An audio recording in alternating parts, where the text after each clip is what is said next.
মুজিববাদী বামদের ক্ষমা নেই। লীগের গুম-খুন আর সাপ্লাই মোদি বিরোধী আন্দোলনে হত্যাযজ্ঞের মস্তিষ্ক এরা 36 ডিভিশন। জুলাইয়ের সময়ে এরা নিকৃষ্ট দালালি করেও এখন বহাল তবিয়তে আছে। আজ পর্যন্ত মুজিববাদী বামেরা কালচারালি ও ইন্টেলেকচুয়ালি জুলাইয়ের সাথে গাদ্দারি করে যাচ্ছে বলে মন্তব্য করেছেন অন্তর্বর্তী সরকারের তথ্য উপদেষ্টা মোহাম্মদ মাহফুজ আলম।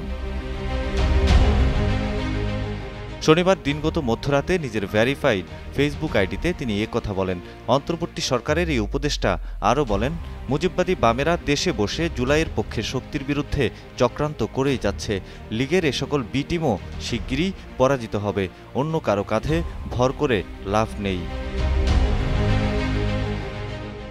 ওয়ালটন আবারও মিলিনিয়ার অফারে ওয়ালটন ফ্রিজ কিনে আপনিও হয়ে যেতে পারেন মিলিয়নিয়ার।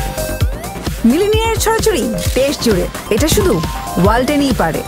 মাহফুজ বলেন, ৭১-এর প্রশ্ন মীমাংসা করতেই হবে। যুদ্ধাপরাধের সহযোগীদের ক্ষমা চাইতে হবে। বাংলাদেশের রাজনীতি করতে হলে পাকিস্তান পন্থা বাদ দিতে হবে।